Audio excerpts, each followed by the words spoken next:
Но вот у нас еще я хочу затронуть все-таки такой серьезный пласт вопросов, но его просто, наверное, мы пройдем Начнем. поверху, потому что это, да, потому что это, ну, как бы вершина айсберга. К сожалению, вот к ужасу моему, и у меня просто слезы на глазах наворачиваются, когда я об этом говорю, обратились с таким вопросом: изнасилование в тюрьме, да, изнасилование мужчин. Независимо от того, они были как бы за протест или даже кто-то был за Лукашенко. То есть кто-то, кто даже верил в режим и серьезно как бы говорил, что режим это отлично, подвергся изнасилованию, то есть извращенной форме, жуткими последствиями вплоть до больницы. То есть теперь этот человек, то есть с ним не знают родственники, как общаться, потому что он как бы хочет вообще скрыться, уйти там и уйти из жизни, одна из вариантов. Родственники толком не понимают, что делать, очень сильно переживают сами. И здесь как бы они боятся что-то сказать, потому что они, во-первых, не знают, что говорить, а во-вторых, все, что они говорят что-то не то. Вот в таких случаях как это влияет на родственников, как это влияет на саму жертву, и вот каковы пути восстановления после такой травмы? Вера, смотри, проблема совершенно очень серьезная и тяжелая. Почему тяжелая? Потому что сексуальные травмы, они, ну вот одни из наиболее, скажем, длительных, да, тех травм, которые требуют длительной работы с ними. Я имею в виду именно вот в психотерапии. Они могут быть закапсулированы, то есть есть такие случаи, когда человек как бы, да, забывает, что с ним произошло. И потом это может выстрелить, вылезти, да, через много лет в связи с какой-то другой стрессовой ситуацией. Я, когда вам говорю, у меня перед глазами примеры, даже пример вот одной женщины, которая пережила сексуальную травму, будучи ребенком во время Второй мировой войны, и сейчас это уже так глубоко пожилой или, как у нас говорят, старый человек. Вот на одной из встреч с моей коллегой, которая работает со старыми людьми, с пережившими Холокост, вдруг, да, всплывает вот эта вот сексуальная травма, которую она пережила, будучи 8-летней девочкой. То есть я просто к чему, что это может быть закапсулировано на долгий год. И это может быть и не закапсулировано. Я просто вам говорю, что это считается вот в профессиональной среде наиболее такой вот серьезной. Да? Тем более, когда происходит изнасилование, то особенно, когда происходит изнасилование, да еще в тюрьме, как правило, есть угроза жизни, да, а как правило, это два таких сочетаемых фактора, да, то мы имеем дело с последствиями вот тяжелой травматической ситуации. Да, то есть была и угроза жизни, и угроза целостности, то есть в мое тело, да, вторгались, и потеря контроля, и там очень-очень много всего. Что при этом, это может быть, ну, я боюсь этого слова, вылечено, да. Смотрите, травматический опыт, он может быть, ну, как бы снижена его интенсивность. То есть, когда человек переживает это все время как бы в настоящем времени, да, вот, травматическую ситуацию, то здесь мы можем иметь дело и с посттравматическим расстройством стрессовым, вот то самое ПТСР, да, или с другими какими-то расстройствами и нарушениями. Задача профессионалов – помочь человеку снизить интенсивность переживаний, чтобы это не висело как бы вот как на экране, да, у меня сейчас. То есть чтобы я видел и окружающий мир и мог как бы взаимодействовать с окружающим миром вот в данный момент. Вот это задача психотерапии. Да? Я ни в коем случае не верю и говорю, что, ребята, вот бегите от этих специалистов, которые говорят, я при помощи гипноза так раз, хоп, и там и все вылечим. Нет. То есть травматический опыт, он остается в нашей памяти. Самая главная задача – это снизить его интенсивность. но он останется. Мы так устроены, наш мозг так устроен. Мы все запоминаем. Может быть, оно закапсулировано, вытеснено, там еще что-то, но оно остается в нашей памяти и может вылезти в любой какой-то момент при любом другом триггере. Поэтому работать с этим необходимо. Для этого нужны специалисты. Я еще раз подчеркну, что да, нужны специалисты по работе с травмой. И особенно специалисты, это есть уже внутри работы с травмой, есть такая узкая специализация, работа с сексуальной травмой. Есть специализированные курсы и так далее. Ну, я говорю про наш израильский опыт. И американский, кстати, есть у них тоже протоколы и так далее. Что касается, ну это, да, это я говорю сейчас теоретически, нужны и так далее, да, вот что делать? Прежде всего, и особенно родственникам, да, то, что вы говорите, не игнорировать и, ну, как это, есть такое слово, вспомню, скажу, ну, проще говоря, не игнорировать переживания. Да, у человека очень сильные переживания по этому поводу, да, по поводу насилия, по поводу того, что с ним сделали. Поэтому такие слова: «ты же сильный, ты справишься», там «дед прошел войну, исправился», вот этого ни в коем случае нельзя говорить. Потому что, да, человек может быть сильным, он может как-то справляться, как-то перерабатывать эту травму, находить какие-то ресурсы, не знаю, как-то себя поддерживать, да, но при этом у него переживания по поводу этого события просто зашкаливают. Это событие, которое потребовало от него максимум его ресурсов, чтобы не умереть на месте. Есть люди, которые умирают и от разрыва сердца, и там, ну, по разным причинам. Да. Есть люди, которые теряют сознание, это защита такая, и они потом ничего не помнят. То есть есть разные реакции. И есть люди, которые, да, все помнят. И при этом он может как-то справляться. То есть если он продолжает жить, он как-то с этим справляется.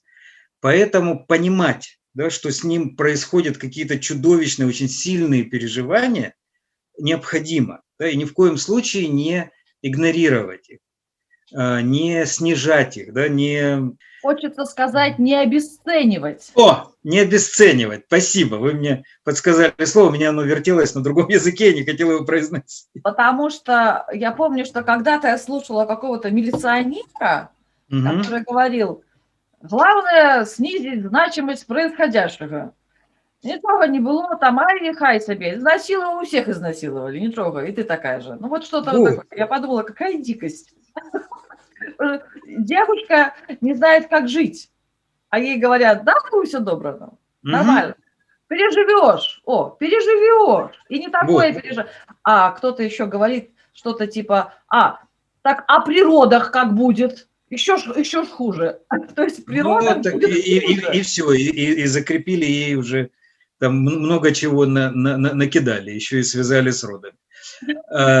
Поэтому, ну да, этому, смотрите, в стрессовом, вот, кстати, про критическое мышление, тоже я хочу вам сказать, что в стрессовой ситуации люди очень внушаемые. И любое, вот когда мы готовим специалистов по оказанию первой социально-психологической помощи, мы всегда говорим: ребята, вот лучше молчите, да, если не знаете что сказать, забыли, что там по протоколу надо говорить и так далее, лучше промолчите. Почему? Потому что любое слово для человека, находящегося в кризисной ситуации, оно может зайти в мозг, да, и сыграть там что-то, сделать такую связку, которую потом человек будет годами ходить к психотерапевту, ну, если будет ходить, или жизнь ему поломаете. Вот такие фразы, да, ну, ничего, там, а вон там кого-то изнасиловали, она бегает и рада и счастлива. Да? Это вот обесценивание, это вот заронить вот такое вот, что ты кто тут, да, то есть А вот Вот, интересно, мгм. может быть, поэтому люди и не рассказывают о своих травмах, потому что они об этом опыте не знают, кому рассказать, потому что они боятся вот таких дурацких комментариев. Конечно, конечно. Я думаю, что это один из факторов. М. Это один из факторов. Здесь очень много всего переплетено. Здесь И и людям почему-то культурные, очень стыдно за то, что вот их изнасиловали, да, а им за это почему-то стыдно. да, и это такие вот культуральные, скажем, вещи, да, что она там, ну вот, что касается девушек, да, там попортили, да, вот раньше такое говорили, а, да, попорчено, что-то не то. И это до сих пор, к сожалению, в 21 веке это сидит, да, вот такие вот наследия.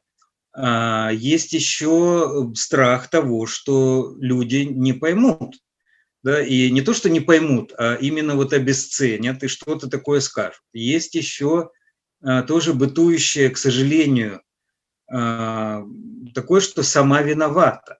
Да, но я не говорю в плане того, что схватили, да, арестовали там в СИЗО, изнасиловали, это другое дело. А, допустим, девушка пошла куда-то в гости, надела короткую юбку, да, и там в гостях подверглась насилию или изнасилованию, или вообще как бы сексуальным домогательством, да, и потом говорили, ну а что, она же вот сама пришла тут такая вся из себя, да, поэтому вот, к сожалению, да, такие вещи, они бытуют, и, увы, да, то есть если девушка надевает короткую юбку, она надевает для себя, да, для каких-то там своих ощущений, для своих, да, для своего В сама. надежде привлечь кого-то достойного, а не того, кто ее насиловал. Наверное, так. Вы знаете, может даже и не в надежде привлечь, есть разные, Ну, потому что и модно, модно. модно, самооценка, выглядеть, причин может быть масса, да.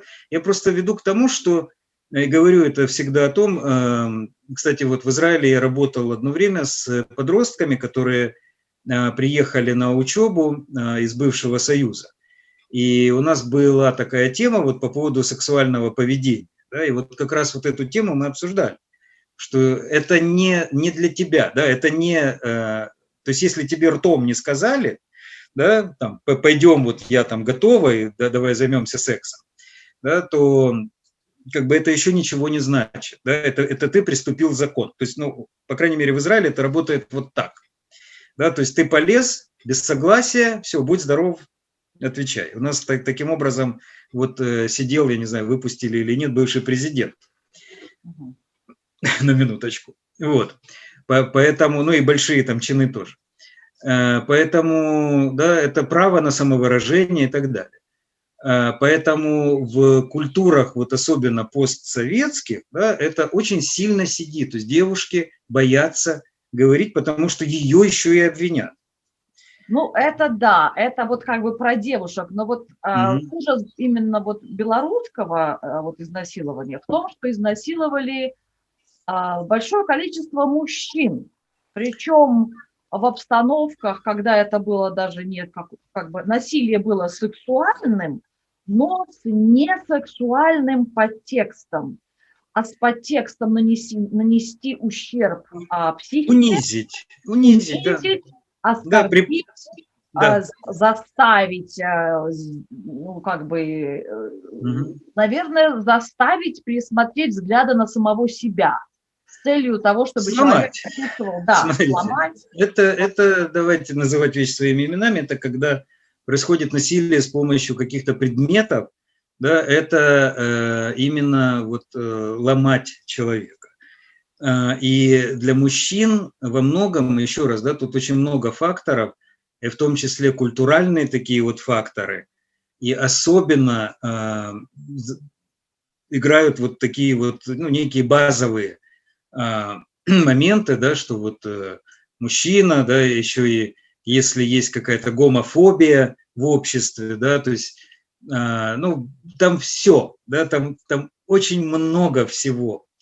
И поэтому, да, это ломает психику.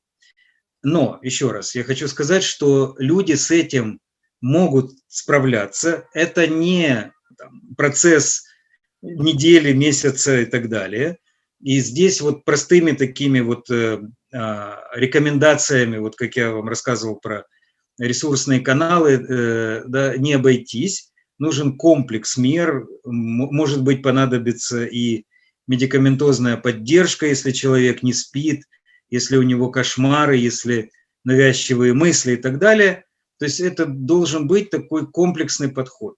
Но об этом, как бы, я боюсь, что мы вот в этом формате не осветим все, но вот то, что я хочу сказать по поводу социума, по поводу окружения, что, во-первых, признать, да, что такое есть, это ужасно, и что люди, которые подверглись вот таким пыткам, да, или такому насилию, мужчины, они, да, переживают, ну, запредельные какие-то переживания, и ни в коем случае нельзя их обесценивать и игнорировать. То есть понимать, что человек пережил что-то страшное. Да? Не говорить, да, что, ну, то, о чем я уже говорил, да, там, ты сильный, ты справишься. Кому-то можно такое сказать. Смотрите, очень все индивидуально. Но, в принципе, не отмахиваться. Да? Если у человека возникает раздражительность, она возникнет, озлобленность, какие-то реакции еще, если они не опасные для окружающих и для самого человека, да, то тогда просто можно сказать, что я тебя понимаю, или даже, ну, я тебя понимаю, тоже это не те слова. Человек скажет, ты меня не можешь понять. Да? Но вот быть рядом, сказать, что я понимаю твою реакцию. Да? Вот реакцию я могу понять, что ты пережил что-то такое, что ты не можешь с собой совладать. Да? Давай поищем хорошего специалиста. То есть здесь в семье, ну только какая-то поддержка, лечение там невозможно получить. То есть еще раз, да, такие вот страшные, ужасные травмы, они должны быть пройдены вместе с специалистами. Спасибо большое. Спасибо, Александр. Я буду, как всегда, всех направлять к вам. Ну, смотрите, есть и другие специалисты. Вот, и, кстати, вот что касается сексуальных травм, у меня есть прекрасный коллега, к которому я людей направляю. Вот, я работаю с другими травматическими событиями, с последствиями, вот, ну, и с потерями. То есть я просто к чему еще раз вот хочу завершить тем, что для Беларуси необходимы грамотные специалисты, которые будут работать на протяжении лет, потому что такие травмы, они очень длительные. И еще раз вот я скажу то, о чем на первой встрече говорил, что уже задето второе поколение, то есть растут дети или вырастут дети, еще не родившиеся у тех молодых людей, которые принимают участие в протестах, которые подвергаются насилию. Будут дети, и они будут расти с родителями, которые пережили сильные травматические события. Поэтому здесь нужны какие-то национальные программы в будущем. И я очень верю, про меня мои коллеги говорят, ты такой наивный оптимист, вот, но я вижу, что это работает, и можно уже что-то начинать делать. Да, какие-то пилотные проекты и так далее, они идут. Можно начать с малого, не обязательно ждать каких-то глобальных изменений, можно начать с малого, обучить, да, небольшую группу специалистов, которые уже начнут грамотно работать. Так что все возможно. Спасибо. Ну, это хорошо, что у нас есть технологии, есть возможности, и есть, наверное, люди, которые тоже будут обучаться. И я, как не психолог, но тоже с удовольствием обучилась, потому что это действительно очень интересно. Кстати, вот оказанию первой психологической помощи мы обучаем не только психологов. То есть это, ну, вот как первая медицинская помощь. То есть это должен знать каждый. Вот это очень интересно, потому что действительно мы очень часто в нашей культуре даем всякие дурацкие советы, загоняем человека просто в депрессию, совершенно не знаем, как помочь, боимся выслушать, боимся этих ситуаций, потому что не знаем, как реагировать. И и потом чувствуем себя виноватыми в том, что мы навредили, что-то не то сделали, и вот это на самом деле наша проблема. Нас никогда этому не учили, и кто-то, может быть, интуитивно что-то делает правильно, но далеко не все. Поэтому изнасилование, то, о чем мы говорили, я ее отдельно выложу, потому что тема действительно страшная, тема серьезная, и, к сожалению, та тема, которая сейчас в Беларуси актуальна, увы. Да, так что спасибо вам большое, Александр, ну и до встречи на следующий день, я уже с нетерпением жду. До встречи, будьте здоровы. Да. Спасибо. А вы, друзья, подписывайтесь на наш канал. Тогда вы сможете увидеть все наши выпуски. Вот. Спасибо большое.